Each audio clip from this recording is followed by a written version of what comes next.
एक बार की बात है, श्री कृष्ण और अर्जुन टहल रहे थे। तभी उन्हें एक बहुत ही दयनीय स्थिति में एक व्यक्ति भीख मांगते हुए मिला। उसकी हालत पर दया करते हुए अर्जुन ने उसे एक सोने की सिक्कों की थैली दे दी। उसमें सोने के सिक्के भरे हुए थे। वह आदमी बहुत खुश हुआ और सिक्कों की थैली लेकर घर की तरफ वो चला। जब वो जा रहा था तो रास्ते में एक जंगल भी पड़ता था और उस जंगल में एक चोर भी था जो उस जंगल से गुजरते थे लोग और उनके पास कुछ होता था वो उसे लूट लेता था। उस व्यक्ति को देखकर चोर को भी आभास हो गया कि इस आदमी के पास कुछ धन है जिसे ये बार बार टटोल टटोल कर देख रहा है। तो उस चोर ने उस धन को उससे लूट लिया और वो व्यक्ति फिर खाली रह गया। अगले दिन जब वह फिर भीख मांगने निकला तभी अर्जुन और श्री कृष्ण भी टहल रहे थे। तो उन्होंने देखा अर्जुन ने कि जो आदमी कल भीख मांग रहा था और उसको हमने सोने के सिक्के दिए थे, उसकी भरी हुई थैली दी थी, तो वो आज फिर खाली है, फिर भीख मांग रहा है। तो अर्जुन ने उस भिखारी से पूछा उस व्यक्ति से कि तुम भीख क्यों मांग रहे हो? तो वह बोला कि मेरा धन तो चोर ने लूट लिया। अर्जुन ने इस बार उसे बहुत बड़ा सा हीरा दे दिया।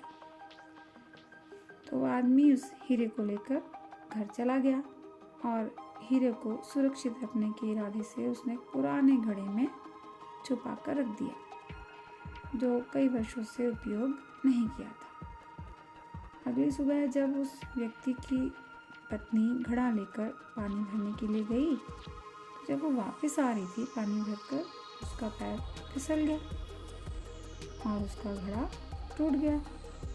तो उसने पुराने रखे बर्तनों में ढूंढा तो उसने उस पुराने घड़े को उठा लिया जिसमें उस व्यक्ति ने हीरा छुपाया था और पानी भरने के लिए वो उसे लेकर चली गई। जब उसने उस घड़े को पानी में डुबोया तो उसमें से हीरा निकलकर पानी में नदी में चला गया।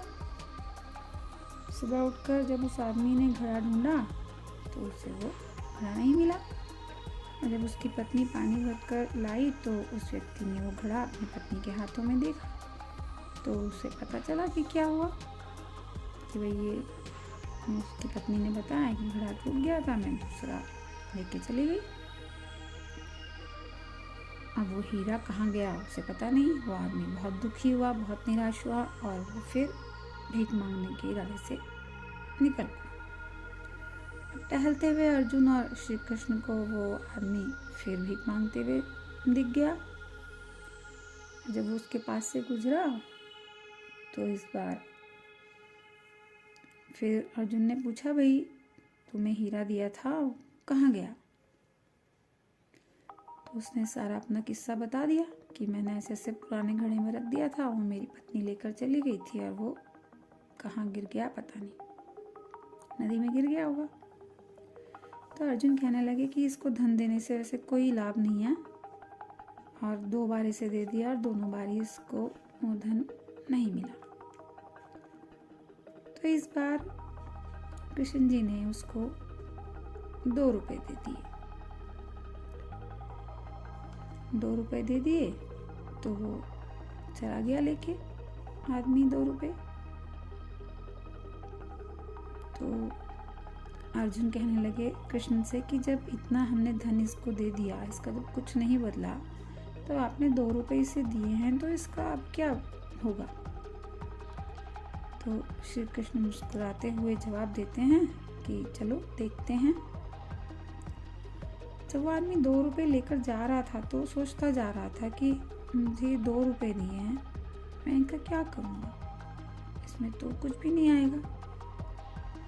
जब वो ये सोचता जा रहा था तो उसे आदमी एक मछुआरा दिखा जो मछली को लेकर जा रहा था। वो मछली जिंदा थी और वो तड़प रही थी पानी के लिए, क्योंकि मछली पानी के बिना जीवित नहीं रह सकती। तो तभी उसे नदी में से निकाल के लाया होगा और उसे बेचने के लिए ले जा रहा होगा। तो उस आदमी को उस मछली पर दया आ गई जिसको 2 रुपये मिले थे। तो उसने सोचा कि इस 2 रुपये से मेरा तो कुछ नहीं हो सकता, शायद इस मछली को कुछ फ़ायदा हो जाए। उसने मछुआरे से वो मछली खरीद ली और उसे नदी में ले जाकर छोड़ दिया। जब वो नदी में छोड़ने ही वाला था तो उसने देखा कि उसके मुंह में कुछ है जिसकी वजह से उसे सांस नहीं आ रही। जब उसको थोड़ा हाथ से थपका तो उसके मुंह से वो हीरा निकल पड़ा जो नदी में से उसके मुंह में चला गया था और वो फंस गया था। तो उसने देखा ये तो वही हीरा है जो घड़े में मैंने रखा था। वो चिल्लाया जोर से, मिल गया मिल गया। उसी समय वहाँ से वो चोर जा रहा था जिसने उससे सिक्कों की पोटली छीनी थी। उसने समझा कि इस व्यक्ति ने मुझे पहचान लिया है और अब मुझे राजा के पास ले जाएगा और मुझे फांसी हो जाएगी। तो डर के मारे वो उसके पास गया और उससे क्षमा मांगी कि वे मुझे क्षमा कर दो, और उसका सारा धन उसे वापस दे दिया और उससे क्षमा मांग ली जिससे कि उसको सज़ा ना हो। तो उस आदमी ने उसे क्षमा कर दिया और वो चला गया। अब वो अपना सारा धन लेकर चला गया। सामने से अर्जुन और श्री कृष्ण आ रहे थे। अब उसने सारी बात उनको बताई और धन्यवाद देकर वो चला गया। तो अर्जुन बोले कि मैंने उसे धन की पोटली दी, एक बार सिक्कों से भरी थैली दी और इतना कीमती हीरा दिया, लेकिन उससे इसकी मदद ना हो सकी। लेकिन आपने मात्र इसे 2 रुपये दिए और इसे सब कुछ मिल गया। तो कृष्ण बोले कि अर्जुन, ये सवाल धन, हीरे या 2 रुपये का नहीं है। ये धन मिला उसे अपनी सोच से। जब उसने अपने बारे में सोचा कि मैं इस धन का उपयोग करूँगा, मैं ऐसा करूँगा, मैं वैसा करूँगा, इसे बेचूंगा या कुछ भी खरीदूंगा इससे, तो अपने बारे में ही सोचता जा रहा था। तब उसका सब कुछ चला गया। लेकिन जब उसने दूसरों के दुख और भलाई के बारे में सोचा तो उसे वो भी मिल गया जो उससे खो गया था। सच्चाई यह है कि जब आप दूसरों के दर्द, उनकी ज़रूरतों के बारे में सोचते हैं, उनकी मदद के लिए तैयार रहते हैं, तो आप भगवान का काम कर रहे हैं। तो भगवान आपकी मदद करने के लिए स्वयं आते हैं। जब कोई व्यक्ति अपने कष्ट छोड़कर दूसरों के कष्टों के बारे में सोचना शुरू कर देता है तो उसके कष्ट तो अपने आप ही समाप्त हो जाते हैं। कहानी का सार ये है कि अपनी सारी समस्याएं, दुख उस ईश्वर पर छोड़ दो, अपनी चिंता करनी बंद कर दो और किसी भी निर्दोष, असहाय, लाचार, जरूरतमंद के दुखों को समझ अपनी सामर्थ्य के अनुसार मदद करने का अंतिम क्षण तक प्रयास करो। तो आपकी समस्या, आपके दुख अपने आप ही समाप्त हो जाएंगे, आपकी समस्याएं अपने आप ही सुलझ जाएंगी, अर्थात ईश्वर आपके दुख अपने आप कम कर देंगे। उन पर भरोसा तो करके देखो, किसी की मदद करके तो देखो।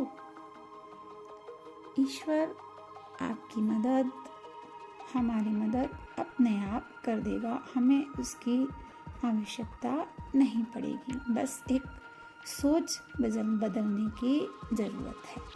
उस सोच के बदलते ही हमारा जीवन अपने आप ही बदल जाएगा। कहानी अच्छी लगी हो तो लाइक करें, शेयर करें और सब्सक्राइब करें।